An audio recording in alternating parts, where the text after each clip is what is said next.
बिस्मिल्लाहिर्रहमानिर्रहीम। अस्सलाम वालेकुम। Welcome back to the chemistry advance plus. आज एक बार फिर मैं हाजिर हूँ chemical kinetics chapter chemical kinetics के एक अहम टॉपिक के साथ, जिसको हम कहते हैं ऑर्डर ऑफ केमिकल रिएक्शन। लेकिन dears, order of chemical reaction से पहले मैं टाइप्स ऑफ केमिकल रिएक्शन करने देता हूँ। क्यों, वजह क्या है? ये इसलिए क्योंकि जब भी हमें किसी केमिकल रिएक्शन का पता ना हो कि रिएक्शन कौन सा है, एलिमेंट्री है या कम्प्लेक्स रिएक्शन है, उस वक्त तक हम किसी केमिकल रिएक्शन की ऑर्डर नहीं कर सकते। साथ साथ ये भी हमें पता है कि ऑर्डर ऑफ रिएक्शन जो होता है ये स्लो स्टेप पे डिपेंड करता है, ये रेट डिटरमाइनिंग स्टेप पे डिपेंड करता है। इसलिए यहाँ पे मैं सबसे पहले टाइप्स ऑफ केमिकल रिएक्शन को करने देता हूँ। टाइप्स ऑफ केमिकल रिएक्शन जो होता है केमिकल काइनेटिक्स के लिहाज से, लेकर अगर हम कर ले केमिकल काइनेटिक्स, यहाँ पे सेकंड ईयर नहीं है, मीन्स ऑर्गेनिक रिएक्शन को मैं नहीं करता, लेकिन केमिकल काइनेटिक्स के लिहाज से टाइप्स ऑफ रिएक्शन जो होता है केमिकल रिएक्शन, ये मेरे पास दो हैं। एक है मेरे पास वो एलिमेंट्री रिएक्शन है और दूसरा जो होता है ये कम्प्लेक्स रिएक्शन है। जब भी हम ऑर्डर ऑफ केमिकल रिएक्शन को करते हैं तो ऑर्डर ऑफ केमिकल रिएक्शन में हमने एलिमेंट्री और साथ साथ कम्प्लेक्स रिएक्शन को सबसे पहले इसको समझाना होगा। तो डियर यहाँ पे हम करते हैं कि what is elementary reaction, what is the complex reaction. तो यहाँ पे मैंने लिखा है कि एलिमेंट्री रिएक्शन उस रिएक्शन को कहते हैं जो कि सिंगल स्टेप में होता है, विच आकर जिंदगी ये सिर्फ एक ही स्टेप में होता है। लेकिन यहाँ पे जो कम्प्लेक्स रिएक्शन होते हैं it occur in a multiple step, ये मल्टीपल स्टेप रिएक्शन होता है, ये एक से ज़्यादा या दो से ज़्यादा स्टेप में होता है, ये इसको हम कम्प्लेक्स रिएक्शन कहते हैं। ये भी साथ साथ नोट करें कि एलिमेंट्री रिएक्शन जो होते हैं ये सिंगल स्टेप में होता है। अगर ये सिंगल स्टेप में होता है इट मीन्स, इसका मेरा मतलब यह है कि it can't be further break down, इसको हम मजीद छोटे हिस्सों में तकसीम नहीं कर सकते, इसको हम मजीद और हिस्सों में नहीं कर सकते। लेकिन यहाँ पे क्या है, कम्प्लेक्स रिएक्शन को हम और स्टेप में तकसीम कर सकते हैं, और स्टेप में इसको हम तोड़ सकते हैं कम्प्लेक्स रिएक्शन। और दूसरी बात यह होती है कि अगर यहाँ पे ये सिंगल स्टेप रिएक्शन है तो इट मीन्स, इसका मतलब यह है कि जो एलिमेंट्री रिएक्शन होता है, elementary reaction having no mechanism, इसका कोई मैकेनिज्म नहीं होता। मैकेनिज्म का मतलब यह होता है कि हम इसको यूँ नहीं कर सकते कि इसको हम स्टेप वाइज कर ले, यानी first step, second step, third step, यूँ हम नहीं कर सकते। एक ऐसा मैकेनिज्म हम नहीं बना सकते एलिमेंट्री रिएक्शन के लिए। वजह क्या है? क्योंकि ये सिंगल स्टेप रिएक्शन होता है। लेकिन यहाँ पे क्या है, क्योंकि ये मल्टीपल स्टेप रिएक्शन है, ये एक से ज़्यादा स्टेप में होता है, इसलिए ऐसे रिएक्शन के लिए हमने मैकेनिज्म बनाना होगा। इट हैविंग अ मैकेनिज्म, इसकी मैकेनिज्म होती है। और जो चौथी डिफरेंस है एलिमेंट्री और कम्प्लेक्स रिएक्शन में वो यूँ है कि इसका जो ऑर्डर ऑफ रिएक्शन है, एलिमेंट्री रिएक्शन जो होता है it depends upon the stoichiometric coefficient. यहाँ पे ये स्टोइकोमेट्रिक कोएफिशिएंट पे डिपेंड करता है। इट मीन, मेरा मतलब यह है कि एलिमेंट्री रिएक्शन जो होता है, एलिमेंट्री रिएक्शन के लिए जो ऑर्डर ऑफ रिएक्शन होता है ये स्लो स्टेप पे डिपेंड नहीं करता, ये बस सिंपल सा होता है कि जो उसका स्टोइकोमेट्रिक कोएफिशिएंट होगा बस वही ऑर्डर ऑफ रिएक्शन होगा। लेकिन यहाँ पे क्या है, जब हम कम्प्लेक्स रिएक्शन को करते हैं तो कम्प्लेक्स रिएक्शन में ऑर्डर ऑफ केमिकल रिएक्शन किस चीज़ पे डिपेंड करता है? It depends upon the slow step. Slow step का मतलब यह होता है कि it depends upon the RDS, ये आरडीएस पे डिपेंड करता है। आरडीएस का मतलब यह है कि ये रेट डिटरमाइनिंग स्टेप पे डिपेंड करता है, ये फर्स्ट स्टेप पे डिपेंड नहीं करता, ये सिर्फ और सिर्फ स्लो स्टेप पे डिपेंड करता है। लेकिन यहाँ पे अगर ये डिपेंड करता है, ये स्टोइकोमेट्रिक कोएफिशिएंट पे डिपेंड करता है। किस तरह? फॉर एग्जांपल यहाँ पे हम एक दो एग्जांपल लेते हैं। लेट सपोज यहाँ पे मैंने एलिमेंट्री रिएक्शन की एग्जांपल लिया है, न्यूट्रलाइजेशन रिएक्शन है मेरे पास। अगर हम यहाँ पे कर लें तो according to the rate HCl जो होता है NOH के साथ मिल के NaCl प्लस H2O दे रहा है। लेकिन जब हम रेट लॉ को करते हैं तो रेट लॉ किसके? Rate law will be directly proportional to the concentration of HCl into the concentration of NaOH। अब यहाँ पे स्टोइकोमेट्रिक कोएफिशिएंट, ये स्टोइकोमेट्रिक कोएफिशिएंट है। लेट सपोज यहाँ पे B1 है, लेकिन यहाँ पे B1 है। अब इसी 1 को हम स्टोइकोमेट्रिक कोएफिशिएंट कहते हैं, ये B1 और ये B1। अब यहाँ पे जो ऑर्डर ऑफ रिएक्शन होगा 1 + 1 will be equal to 2। It means के so for that reaction the order of reaction will be 2। ये ऑर्डर ऑफ रिएक्शन क्या है? ये 2 के बराबर। ऑर्डर ऑफ रिएक्शन कितने के बराबर हुआ? 2 के बराबर हुआ। इस तरह अगर मैं एक और एग्जांपल ले लो, लेट्स सपोज यहाँ पे मैं एक और एग्जांपल लेता हूँ, N2 + H2 जब हम हाइड्रोजन और नाइट्रोजन को रिएक्ट करते हैं तो फिर ये NH3 दे रहा है 2 मोल। जब हम इसको बैलेंस करते हैं तो फिर रेट लॉ किसके बराबर होगी?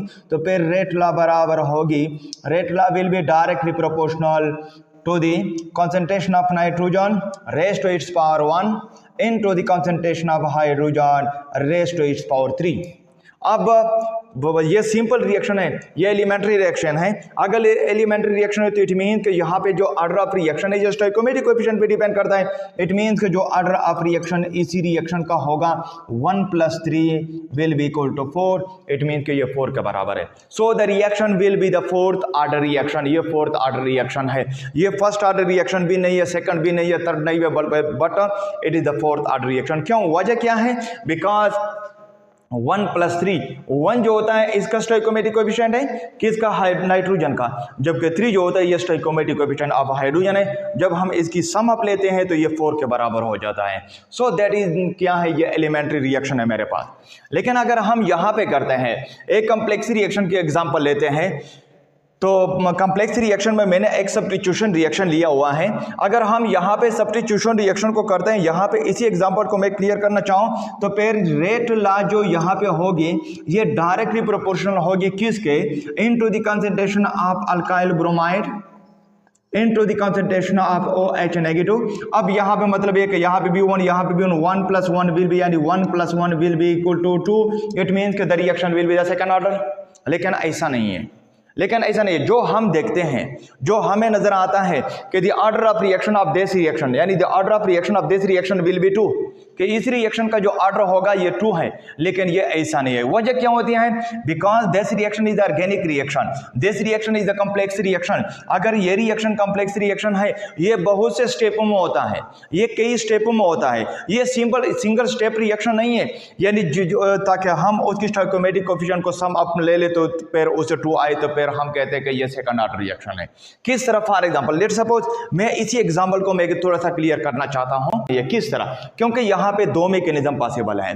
किस तरह? पहला यह है कि फॉर एग्जांपल पहला जो रेपो स्टेप होता है, यानी इसी रिएक्शन के अगर हम यू कर ले, स्टेप 1 कर ले तो स्टेप 1 में क्या होता है कि CH3 × Br जो होता है, पहले स्टेप में ये मुझे कार्बोकेटाइन दे रहा है प्लस Br नेगेटिव दे रहा है। ये मुझे क्या दे रहा है? कार्बोकेटाइन Br नेगेटिव। लेकिन but that step is the slow step. इस रिएक्शन का ये स्लो स्टेप है। इस रिएक्शन का क्या है? ये that is the slow step. लेकिन सेकंड स्टेप में अगर हम यहाँ पे इसको सेकंड स्टेप में कर ले तो सेकंड स्टेप में ये जो कार्बोकेटाइन है यहाँ पे OH जो होता है, ये OH इसके साथ बॉन्ड बना के मुझे मिथानॉल दे रहा है, मीन के मिथाइल अल्कोहल दे रहा है। So that is the first step. ये मेरे पास क्या है? ये फर्स्ट स्टेप है। ये मेरे पास क्या है? ये फर्स्ट स्टेप है। अब अगर हम रेट लॉ को ले लें तो फिर रेट लॉ ऑफ रिएक्शन यहाँ पे क्या होगा?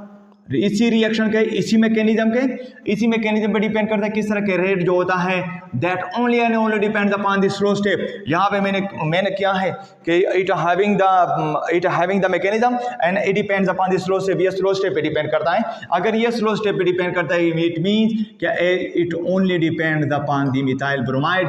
ये मिथाइल ब्रोमाइड पे डिपेंड करता है। अगर ये मिथाइल ब्रोमाइड पे डिपेंड करता है इट मीन्स का order of reaction will be the first order reaction. ये रिएक्शन जो होगा फर्स्ट ऑर्डर रिएक्शन का, इसकी जो ऑर्डर होगी ये 1 के बराबर होगी। लेकिन अगर हम इस तरह कर लें, अब यू भी नहीं है, ये ऐसा ठीक है, ये भी हो गया। यू भी हो सकता है कि इसका मैकेनिज्म थोड़ा सा चेंज हो।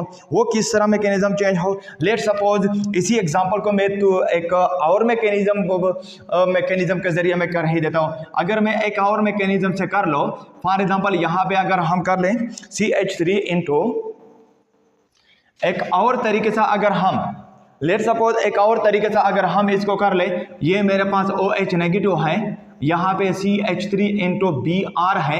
अब ये पहले ये UR करता है, अब ये यहाँ से निकलेगा। इट मीन्स कि यहाँ पे जो होगा CH3 OH × CH3 यानी OH × CH3 plus Br negative बाहर निकलेगा। अब यहाँ पे जब हम करते हैं तो रेट लॉ क्या कहता है कि इट डिपेंड्स अपॉन जो क्या होगी bromide into OH negative. It means कि यहाँ पे जो ऑर्डर ऑफ रिएक्शन है ये डिपेंड करता है दोनों पे, किस पे, CH3 यानी मिथाइल ब्रोमाइड पे भी और साथ साथ OH पे भी। 1 + 1 इट मीन्स विल बी 2। अब यहाँ पे मैंने कर ली, यहाँ पे ये मेरे पास कम्प्लेक्स रिएक्शन, मैंने दो तरीके से इसी रिएक्शन को मैंने हल कर ली क्योंकि इसका मैकेनिज्म है, मैकेनिज्म कोई भी पॉसिबल है। इसको हम कहते हैं SN1 मैकेनिज्म, इसको SN2 कहते हैं, जबकि ये जो मैकेनिज्म होता है ये SN1 मैकेनिज्म। अगर हम SN1 मैकेनिज्म के जरिए इसी रिएक्शन को हल कर ले तो SN1 मैकेनिज्म ये फर्स्ट ऑर्डर मुझे आ रहा है। लेकिन अगर हम इसी रिएक्शन को SN2 के जरिए कर ले, इसी रिएक्शन को SN2 मैकेनिज्म पर से कर ले तो फिर ये मेरे पास सेकंड ऑर्डर रिएक्शन होता है। क्या है second order reaction? It means इसका मतलब मेरा यह है कि जब भी हम ऑर्डर ऑफ रिएक्शन को करते हैं तो सबसे पहले हमने रिएक्शन को होगा कि ये रिएक्शन कौन सा है, आया एलिमेंट्री रिएक्शन है।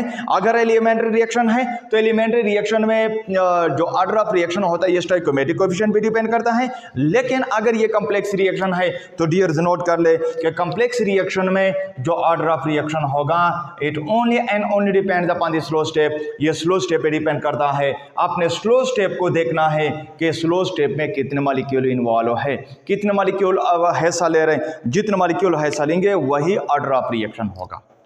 ठीक है, ओके, दैट इज ऑल।